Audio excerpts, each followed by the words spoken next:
Dünyada көптөгөн улуттар, өлкөлөр жок болуп кетти. Латин тамгасы дегенди билесизби? 127 миллион латин эли болгон.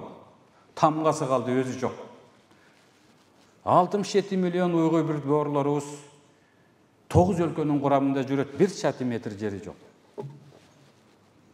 3,5 миллион кыргыз, башка улуттарды кошуп санаганда 7 миллион элибиз. Жерибиз бар, элибиз бар. Көрүнгөн эл аралык уюмдардын төбөсүнө желекти сайып алдык. Биз менен эсептешет. Биздин Манастан коркот. 1929 жылы СКП, ВКПБнын бюросунда Манасты таратуудан, Манастан сабак берүүдөн коркуш керек экен. Манастын ар бир сабагы, ар бир окуясы, ар бир көрүнүшү журтту бириктирген. Баатырлыкка үндөгөн, биримдикке үндөгөн сөздөр менен толукталган экен. Ошол учурашпаган, көрбөгөн, Манасыбыздан коркуп, кыргыз журтунда комуздуда кечинде жашырып чертип калган күндөрү болгон. Манасты кадимкидей тыюу салган, изилдөөнү тыюу салган, аларды изилдеп, тилди өндүргөн окумуштууларды, Залы Баякеевди, Касым Тыныстановду, Табелсын Заманчинди, Зияшбектеновду куугунтук алып 37-38 жылы ит аткандай атып салышты. Булар улутту бириктирүүчү, тилин өнүктүргөн окуяларды, идеяларды айтып атышатты. Булар Манасты өнүктүрбөсүн, булар элди бириктирип жиберет экен. Бизге болсо бирикпеген, бирине бири кайрашып турган эл керек. Башкарганга оңой болот деп, улуу советтик державаны түзүштү. Советтик эл деген жаңы элди түзөбүз. Бир эле тилде сүйлөйбүз деп. Мына ушу Манасты ким экенин ушундан эле билип алсак болот. Аксакалдардын үйүнө жигиттер келет экен. Келип келип, ассалому алейкум ата, арбаңыз. Biz geçe günü Karkıranın tegi başынан жылкыны тийип келдик, чаап келдик. Куугундун барын жайладык дейт экен. Экинчиси айтат экен, гербендер өтүп барат экен, келин кыска мата, бөз, кашык, сөйкө сатып алдык. Кичине мал берип туруп аларды кубалап ийдик дейт экен. Үчүнчүсү болсо айлабызды алты кетирген, бөрүнүн уюгун талкалап, бөлтүрүктөрүн жайладык дейт экен. Ошол жигиттерге аксакалга кымыз куюп отурган боюнда бар келин ордунан туруп кымызды көнгөндү. Жер таянып, араң ордунан туруп сыртка чыгат экен. Көрүп калган аксакал айтат экен: "Эй жигиттер, оңдогула сөзүңөрдү. Маадайды ачкан, жарыкты жазган жакшы сөзгө өткүлө. Курсактагы баланын кулагы ачылган турбайбы?" деген экен. Аксакал. Мындан 6 ай мурда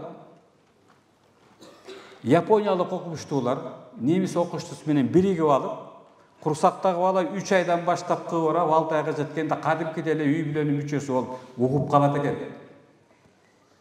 Молдакелерим туура айтат.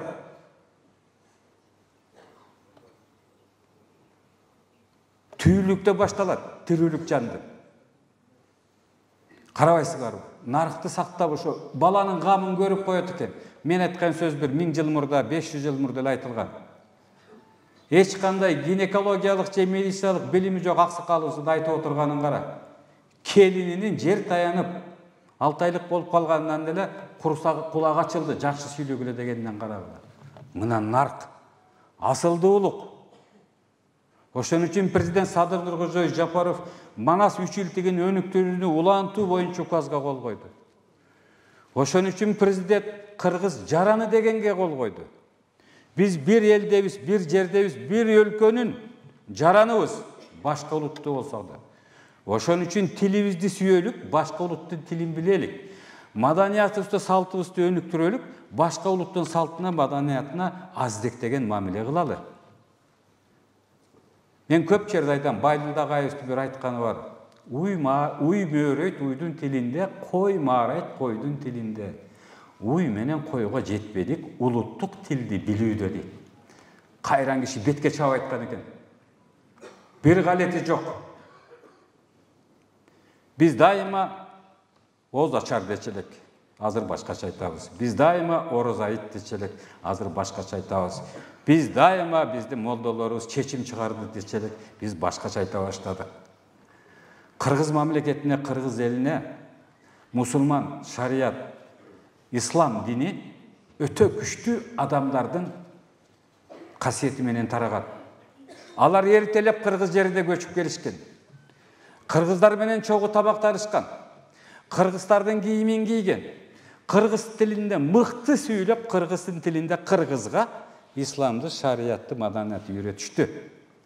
İmam Saraksi degen musulman dünyasının, İslam dünyasının okumuştusu olgan. 17 yıl darda jatıp 30 tomduk kitepti жазып koygan. Bir kağızdı rучканы пайдаланбай, bir kağızdı пайдаланбай, 17 yıl zindanda jatıp durup İslam dünyasının şariattın konstitusiyaсын 32 tomduktu жазып koygan. Бүткүл dünyanın kitapxanalarında turat. Oşol İmam Saraksi'nin mavzeleyin kurup atat azır özgöndü. Mekke'ge aylantabız dep atышат. Kırgızстын жерinde төлөрүп, Kırgızстын жерinde өлгөн экен. İmam Saraksi zindandan çıkıp köçöge çıksa эле асабаларды көтөрүп, керней сурнай таттырып тосуп атат дейт. Өзү аябай таң калган экен. А киши ордо жатканда окуучулар келип, а кишинин сөздөрүнүн баарын жазчу экен. Аны ордо чыкканча эле бүткүл дүйнөсүндө китеп болуп таркап кеткен экен. Өзү аябай таң калган экен. Ошо киши жазып атат. Мусулмандар эмнеси менен күчтүү? Көп тилдүүлүгү менен. Салты мыкты сактап, ошо салтка исламды, шариятты сиңиргендиги менен. Ошол шариятты, Куранды өзүнүн тилинде, өзүнүн элине жеткиргендиги менен деп жазып атат. Сактагыла салтты, салтка каршы чыкпагыла. Ислам ар бир дүйнөдөгү элдин салтын сактайт, урматтайт, азектейт. Bir кийимге, bir тилге үндөбөйт. Afrikada 16 milyon musulman var.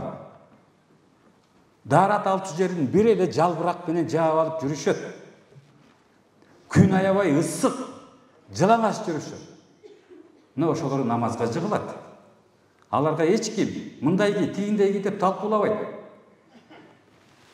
Түндүк уюл тарапта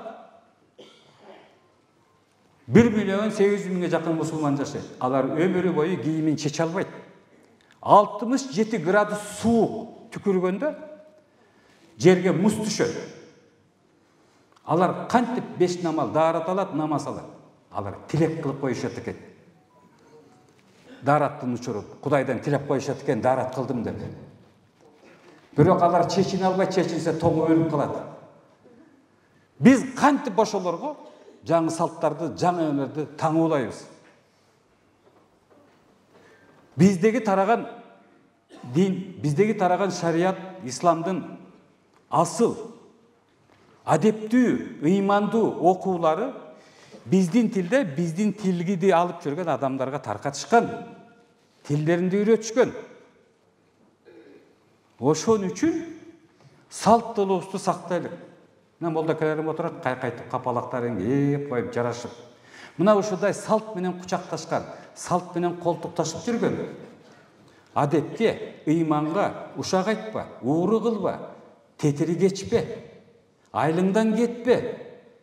Колуңдан келсе жылы сөз айтып, жыланды ийинден чыгарып ал деп. Не деген күчтүү керемет сөздөр. Курандан кийинки батана кулач күнүгө кайталасаң дагы денең толкуп турат. Бизге ушундай салтыбызды көтөргөн, салтыбыз менен саналаш жүргөн, салтыбыз менен катарлаш жүргөн, салтыбыз менен жетелешип жүргөн. Кыздын да, баланын, келиндин, эркектин дагы ордун, намысын орду тик сайып койгон. Нике кыйып атканда айтат го. Бала чакаңдын, ата энеңдин, жериңдин, аялыңдын кемчилигин, ашчылыгын, курсагын тойгуз. Сенин милдетиң Кудай астында. Келинге айтат го. Ата энеңе жакшы кара, балаңды жакшы бакты. Ушундай асыл ойлор. Ушу менен тараган бизге, туугандар. Ошон үчүн журтубузда ынтымак болсо, нарктуулук, салттуулук менен бирге каныбызга сиңген өзүбүздүн Ханафи мазхабындагы динибиздин ширелишкен, бири менен чиркелишкен гана үлгүсү элибизге тараса экен деп мен тилек кылам. Мен төрөлгөндө атам азан чакырып ат койду. Атамды узатып атканда сапка турдум. Жаназага катыштым. Дайыма Кудайды. Баарыбыз эле ошондойбуз. Ошон үчүн журт уюткан, эл бириктирген эң ыйык милдеттерибизди чоң алып жүрөлүк, урматтуу туугандар.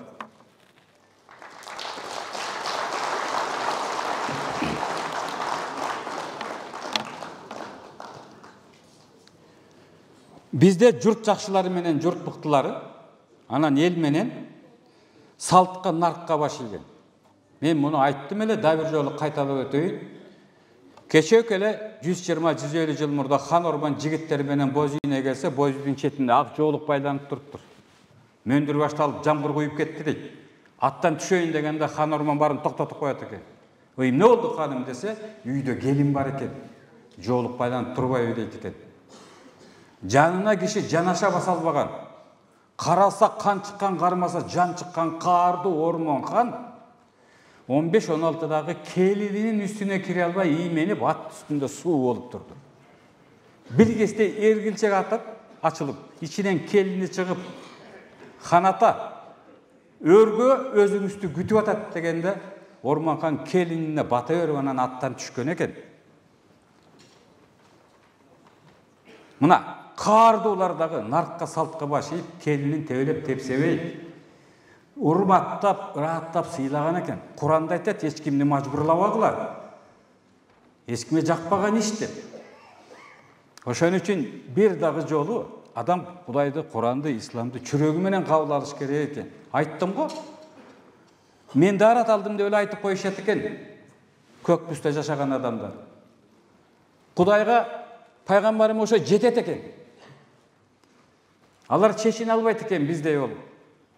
Өтө мына ошон үчүн ушундай кененде ушуну буруп, журуп, жызып бирине бири кагыштырган бир майда биздин кара санатай адамдардан алыс болуп, ак санатай адамдарыбыз көбөйсө экен деп тилек кылалы туугандар.